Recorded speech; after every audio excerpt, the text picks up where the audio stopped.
Jonathan, but they've done a runner.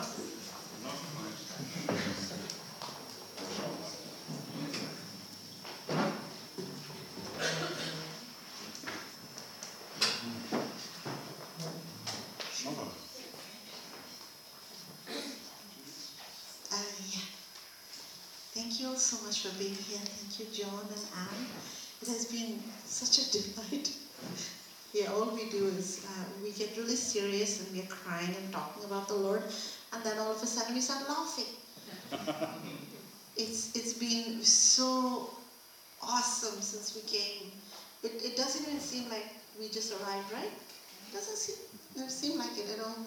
Thank you all for being here, for giving up your weekend, your after work, and you're all here. We're so grateful to all of you for coming to listen to Little Teapot. That's who I am. It's a little teapot. When you come to hug me, you will see my little golden teapot. One day I was cooking, because you see, who I am is I'm a mom. So please don't forget that throughout the evening. My husband is a papa and I'm a mom. That's who everybody calls us mommy and daddy. We have pastors who are in their 90s and 80s and 70s. It's okay, they can be double our age, but we're still mommy to them and daddy to them. And that's who God has called us to be. And if you don't have a mommy and daddy, we are very much adoptable. Up for adoption. So we shall be your mommy and daddy. We are totally happy to be.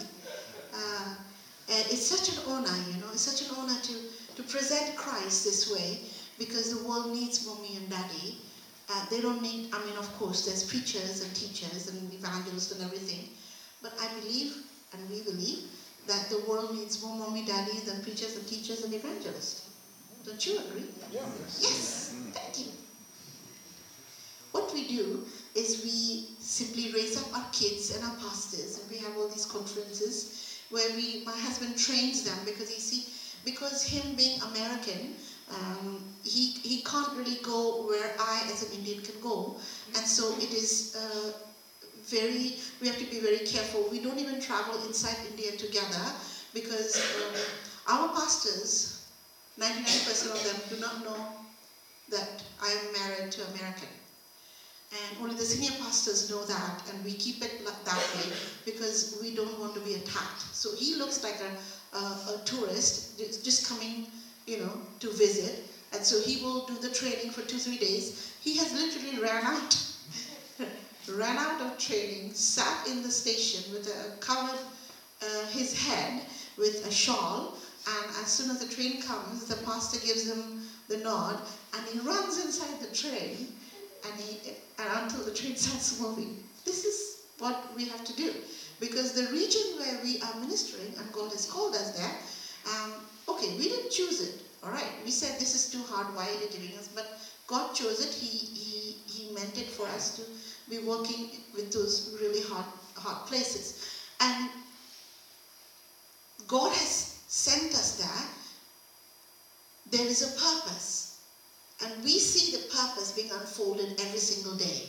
And that is what keeps us going. We see, maybe the fruit we do not see right away, but we see the fruit after a while. And we see that how God is raising up these young people to be who the Lord wants them to be. Each one of us actually are called to be a disciple on this earth as we walk with God and man and woman. We're called to be disciples. You see, a disciple will copy the master. A disciple will never have the tendency to copy another man or another woman. Never. The characteristic of a disciple is to simply follow and copy the master. So if somebody asks you, what is this? I heard about this person, they are failing, they are falling. What is this? You Christians are so this, and they start talking to you that, what is this? This is a bad example. You can reply and say, I was not his follower, so I can't reply. I was not this man's follower or his disciple. I am Christ's disciple. I am copying him. Copying the master. So they will never be able to blame you. You see, these people actually tried to blame me. This chap told me, Mahatma Gandhi said, I will never be a Christian because I have never seen a Christian who is faithful. I have never seen a Christian who is faithful. I've never seen a Christian who is, has compassion. I've never met one. So when I do, then I will be a Christian. Mahatma Gandhi said that. So I replied to the chap, and I looked at him and I said,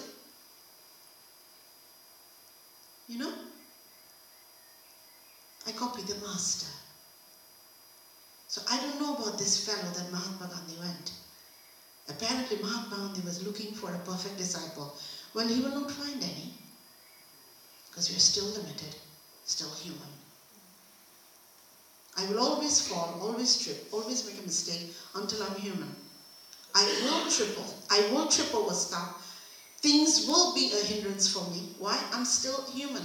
We will make mistakes. But when we copy the master, he teaches us the very heart of the gospel. And the very heart of the gospel is his love. His love compelled him to the cross. We just sang that beautiful hymn. It was his great love that drove him to the cross. And that has to be my defining factor.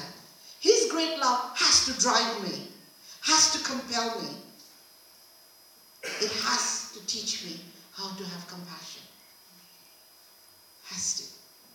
Because my love and my compassion is limited. It is so limited that I have motives, I have agenda. I love one who will love me back. I will not love one who will not love me back. But his compassion somehow breaks down all that barrier and all the filter and makes me love somebody who doesn't deserve it. I was ministering in this, in India. I was ministering in this pastors' conference. Yeah, I know. I'm a woman, and my fault in India is I'm a woman. And the next fault is that I have the audacity to speak to men. Yeah. And I love it. So these pastors, I didn't invite myself. These pastors invited me and said, Mummy, can you come? And so I asked them, I said, I came last time and everybody was angry. And do you still want me back? And, there was many pastors who were angry. They were not in an organization, they were from outside. And they said, why is a woman speaking to men? So the other men replied. They said that, our wives have already given us the answer. They were really, those outside pastors were so angry. They were so angry that I was speaking. And I was so really afraid. Just afraid. Afraid that they will, stand up and start, I don't know what they will say. But I was really afraid. I called up my husband and he started praying over me and washing me. But they wanted me back. And I quite didn't know, how come they changed their mind like that. But I found out why. When I went there, then they had this massive ceremony with hundreds and hundreds and hundreds of pastors. They only invited 200, but 1,200 showed up. And they were all there. And they gave this ceremony, they gave me these gifts of 22-karat gold earrings. Because they told me I wear metal earrings. How dare you wear metal earrings? It is not our culture. Where's your gold? I said, I don't have gold. I can't afford gold. So I wear metal earrings. These are painted. And they were really angry. You see, they are totally cultural. Yet they're Christian. Yet they call themselves Christian and they're pastors. And so then naturally I am very curious. What happened? Why are you now giving me these clothes and money and 22-karat gold earrings and everything? So I'm pretty overwhelmed. You know what they said? They said their wives have said, do you know why those pastors were so angry? The reason was that when Mummy came, the blind saw, the deaf heard, the lame walked, and the dead rose. That's why. Because they can't see that happen. Because they don't know her secret. So they should come to learn her secret. That's why there were 1,200 of them. They wanted to learn the secret. And this is the secret I carry all over the world. I give it to you. The secret is, Jesus, fill me with your love. It's my mantra. That is my, how you say, mantra. It is my mantra. This is all I carry. This is all I will ever carry to the last day of my life. That we be filled with His love. Once you're filled with His love, things change. Things happen. God makes way. Opens hearts. I don't ever have to pray for somebody to get well or pray for somebody to the blind to see, for the dead to raise. I've never done that. I've never not prayed. Because Christ told me, Shompa, just hug. I've given a lot of servants of mine to pray for the sick, pray for, this situation, pray. You I've called to hug. You know why He did that? Because I get very tongue-tied when I start to pray for somebody. I actually get nervous. And so God knew I'm not smart enough to pray. So He gave me a no-brainer job. He said, you just hug. Doesn't take your brain. You don't have to conjure up some great words and this thundering prayer, because I don't have it. So He gave me hugs. So I hug people. It is quite silly. When I was in Korea, I was ministering in this massive place. It's actually one of the, Paul, how do you say that? Yonggi-cho. Yeah. So it's part of the, the whole big networking and all that. So there was like 7,000 people there. And in Korea, their culture is no hugs, right? Their culture is, they bow like this and that's it, They bow like this. Even in India, remember, in India, we don't hug, we don't touch. We actually do namaste and just this. No shaking hands, no nothing. So when I was in Korea, I knew their culture. So the pastor said, they're all expecting you to prophesy, and they will stand and you will pray for them and prophesy. And I looked at him, I said, oh, I'm so sorry, Pastor. I'm just so sorry. He says, why? I said, I can't do that. I don't know how to. He said, you don't know how to? I said, no. I don't know. I'm not able to conjure up any prophetic words inside of me. I said, I can't do that. I just don't know. If it happens, happens. And if it doesn't, I don't want to conjure up anything because it's not my thing. He said, then what's your thing? I said, my thing is hugs. And he looks at me. I mean, these are Korean people. They're very, very, they're different, right? And he said, oh, like that. I thought, uh-oh. Put down. And he said, okay, you tell them you will hug. I don't know what will happen. They will not come for a hug. I said, okay, no problem. So after I was done speaking, I stood there and I told everybody, I said, I know that your culture is you don't hug. But you see, I'm a mom, I will hug. And if you want to hug, you can come over here and I will hug you. So, and if you don't come, it's okay. You don't have to come. You can go home. It's okay. You will not believe. I stood there, hugged 7,000 people. 2 in the morning. 2 in the morning. And they laid out flat all over the place. There was all over the place. This massive building. And so I just would step over the other person. And make another line for hugs. And then step over this person. Step over that person. 7,000 people. You see? And you know what? The amazing part was there were so many healings that happened. So many miracles that happened. And most of them didn't happen right there. It didn't. They went away.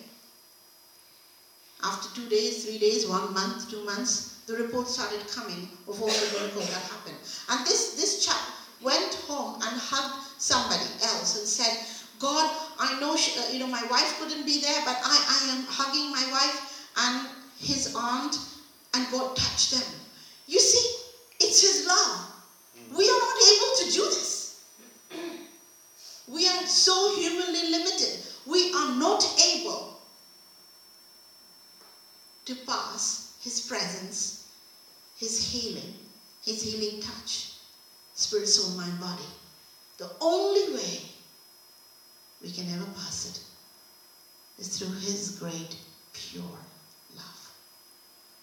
We can't do it otherwise. This is why Christ says we have to be like children. Why would He say we have to be like children? By the way, He did not say we have to behave like one.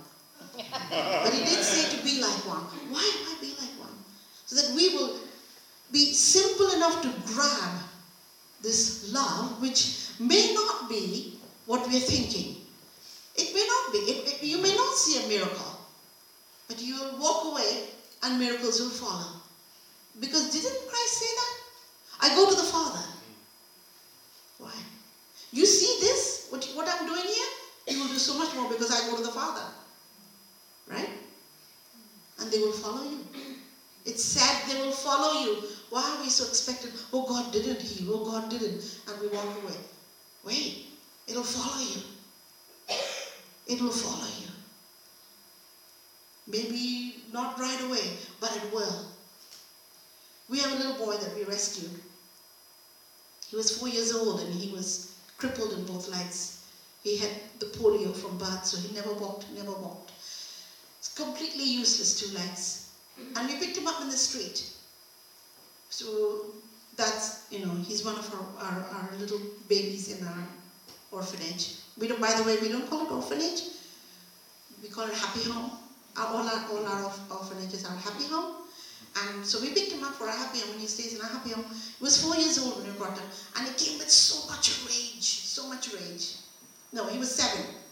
4 years later, so much rage. 4 years later, he's still saying, so much rage. We couldn't get the story out of him. It took a long while to get the story out of why does he have so much rage. To everybody, he was just all the time angry. Finally, it came out. One little boy befriended him. Finally, it came out. From the time he was a little kid, he watched in the street these other kids playing football. And all he wanted was to play football. Knowing fully well he will never play football. But he dreamt of playing football. Right? It was his dream. He wanted to play football. Impossible dream. So the kids gathered around.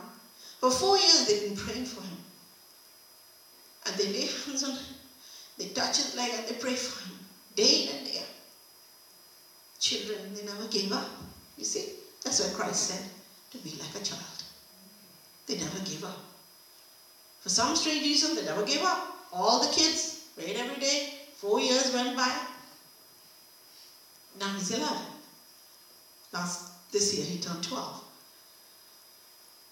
Something happened. After 4 years, one morning he gets up. He stands up. And he's so afraid, he starts shaking, and then he falls. All day long, all week long. He would stand up for a few seconds, shake all over, fall. So for a whole week, he stood up, fell, stood up, fell, stood up, fell. All the kids are rejoicing. They're just worshiping the Lord around him. And the more they worship, the more angry he gets. After a week, he takes a step, takes 2 steps, falls down. 2 weeks later, he's playing football. Oh. You see?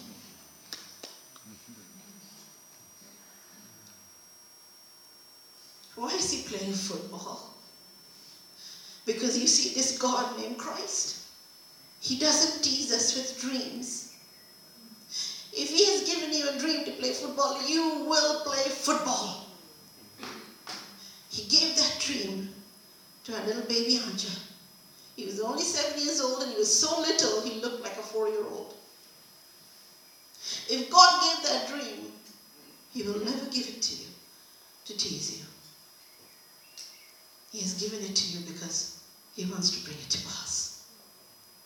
That's your God. And his character and nature has not undergone any change whatsoever. He's the same in UK as he is in India. He has not changed. We do. We do. So if you and I can learn this little secret about begging God, fill me with your love. This is our prayer constantly, all day long. You can make it a habit. We did. Because we are so desperate, you see. We need his love. So desperate. How do you go and witness to somebody when you don't even have the capability to conjure up enough boldness in you to go witness to somebody? Me. I used to be so afraid to go tell somebody about the Lord, and I'm trying to get myself ready, conjure up this kind of boldness, and I would be completely tongue-tied and my whole body frozen. I can't even move my feet. And I'm so afraid. You know, I've not done that. I didn't have to. Not anymore. When I was a kid, I tried. It didn't work. So I said, Christ, you have to fill me with your love. So much so that you come out even from my pores. He will. He will. I challenge you.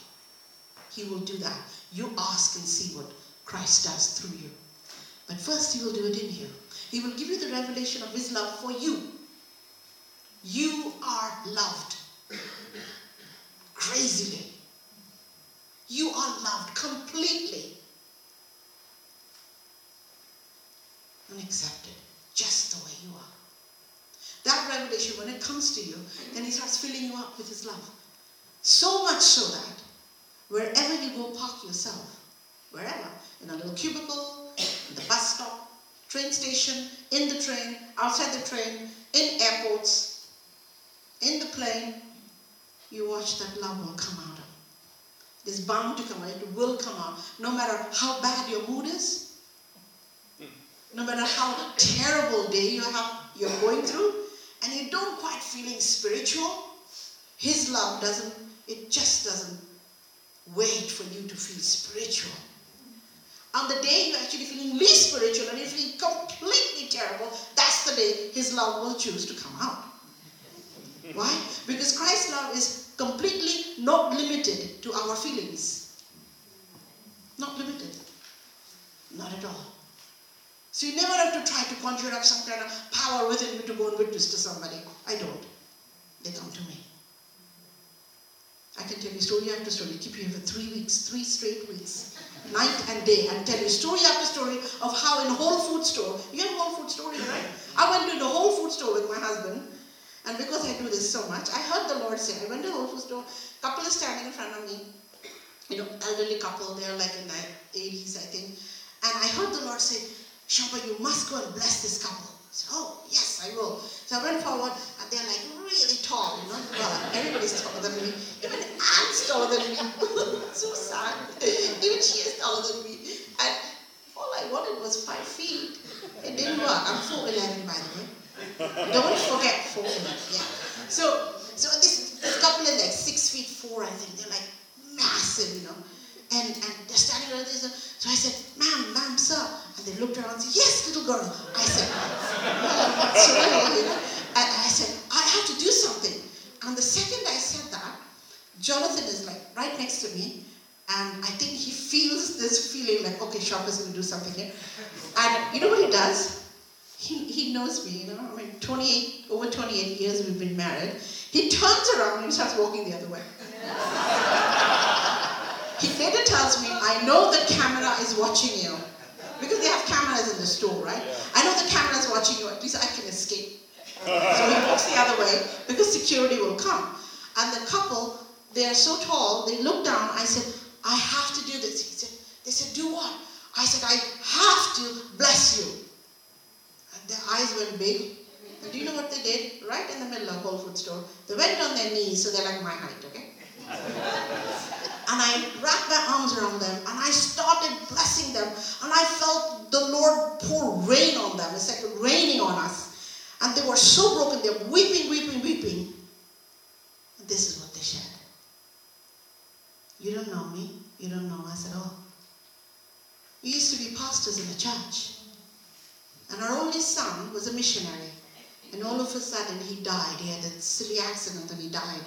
And ever since he died, the whole church rose up against these pastors and pastor and his wife. And they were so attacked by the church that they had to leave. They've never been to church or inside the church for 25 years. You see? 25 years. Nobody has ever called them. Nobody has ever contacted them, not even to see how they're doing or anything. Yet they had a church full of people. Like 500-600 people. Not a single person ever came by to say, I'm so sorry. And in my prayer, which I didn't know, I begged their forgiveness. That I was repenting to them for failing them. I, the church.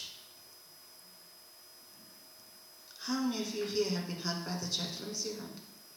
I do. My husband and I, hugely, massively, pummeled by the church. Good. Now you can put your hand down. You qualify now. You qualify to be a disciple of Christ. What is life without getting hurt by the church? Now you know how to be the church, because you know what it is to be the church and hurting other church. Right? Now you know how to be, how not to be.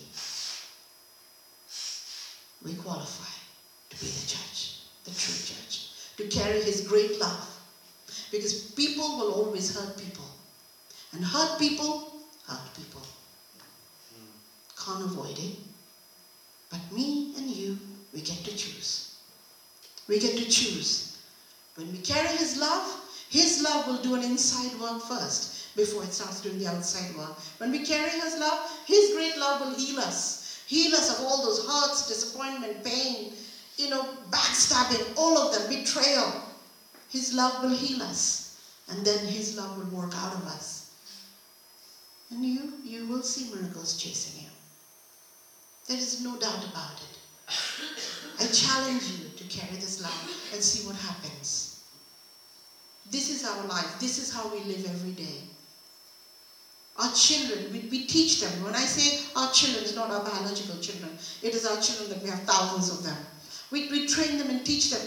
You don't need to know 7 steps of how to go to heaven. You don't need to know how to get gold glitter on your body. That should never be our goal. Our goal must simply be to be disciples of Christ, to copy the Master. He loves, I love. Whatever compels him compels me. We will see his kingdom come when we learn to love. When we learn to be the church outside the church. And this is the perfect example right here, all of you. I know you're gathered here. You are the church. You don't need a building. You are the church. The world is watching people like us. They will be attracted. I went to buy socks for my son in a mall. And this lady walks up. Ma'am, I looked at her. She's wearing a uniform. It says, how may I help you? She's a, what do you call them? Like, customer assistant. Customer assistant. Yeah, thank you. And so they're customer assistant people. And I looked at her, I said, oh no, I don't need help. I know where the socks are. And she looked at me, she said, no, I know, I need help. I said, you do? And I thought, wow. I said, how can I help you? She says, can you pray for me? I thought, wow, am I like wearing some kind of churchy shirt, like those, with scriptures and Jesus loves you and all that. So cheesy. Never do that. It's so cheesy. Never do that. It's really, I think it's the most terrible thing to do when people wear those, all the scripture at the back and everything, and the front says Jesus loves you, and the world looks at you and says, I know that, Jesus loves me. What about you? I don't want to be judged that way. So I never wear those shirts. Because the world will ask us, I know Jesus loves me, what about you? So I was really careful. I go, wow, I'm not wearing anything. I don't even look like a church lady, I wonder why she's asking. Then I said, ma'am? She says, yes, please pray for me. I said, for what? She said, I need to get back to God. I said, you do? She says, yes. I said, me too. Let's get back to God together. So I took her aside. I'm really short, so there's, the clothes hanging, what do you call that? Rack, right? Clothes rack. So the clothes rack, I'm perfect, so nobody can see me. Not even the puff of my hair is sticking out. They can't see. But they can see her. She's like really tall. So we're like, praying, and she's weeping, just weeping. And so nobody can see me, but they can see her. So this other, how may I help you lady, over there said, hey, you doing okay? And so I peeked out and went on my tippy toe, and I said, ma'am, she's not okay. You better come. So she came, and I said, she is getting back to God. So am I. What about you? And she looks at me, she says, I said, come, we'll pray over you. And so she joined in. Very soon she's weeping. She said, me too, I need to get back to God. So all three of us got back to God. The world will come to you.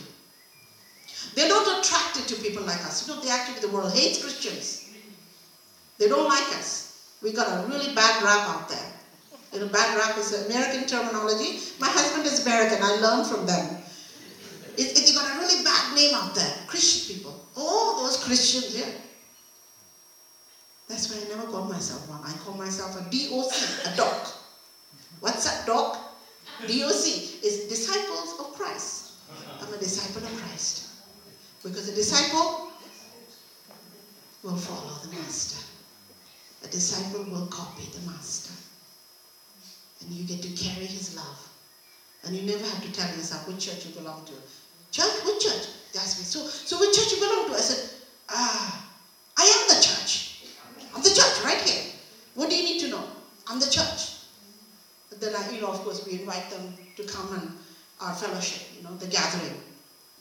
We don't even call our church. So in the Western world, when we have to explain, so we have to say, how many churches we have and stuff. We don't call it church. None of them are called church. They're called gathering place. So it keeps away that bad name, right? The bad name. We don't want the bad name. We don't want to associate with the bad name.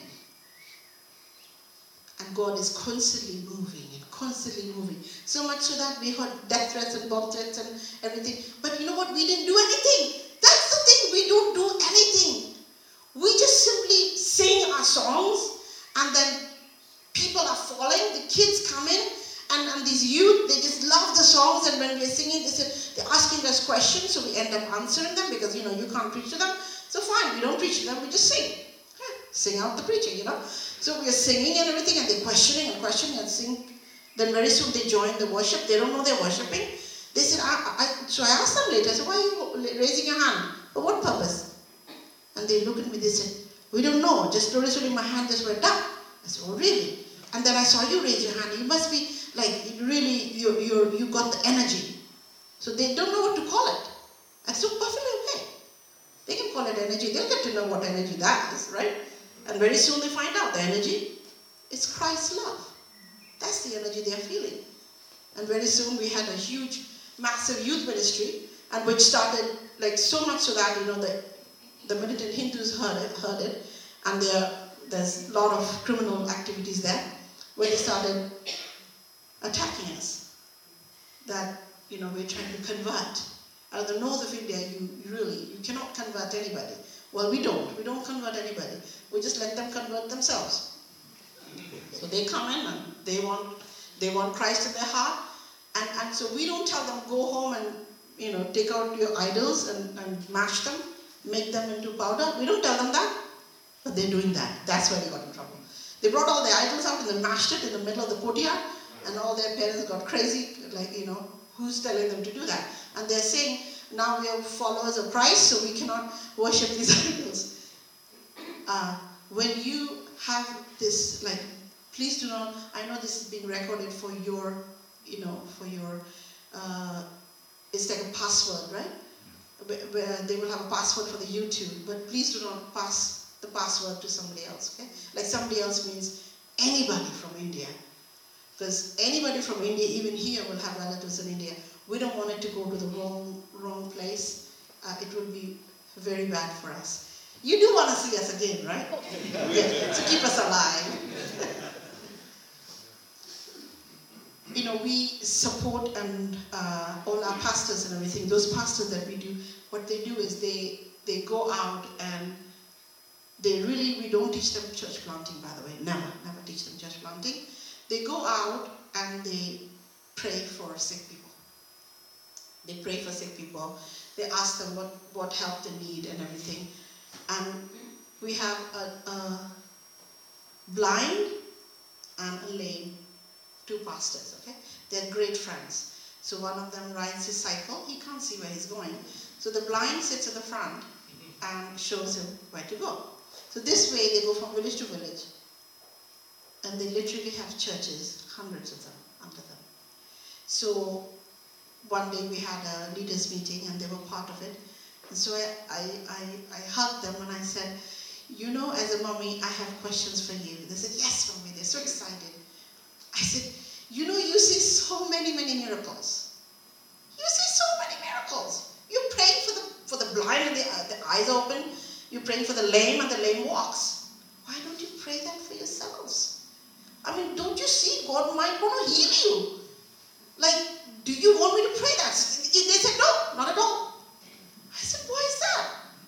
They said, do you know how popular we are? Because we are blind and because we are lame, they all come out of the village to see us.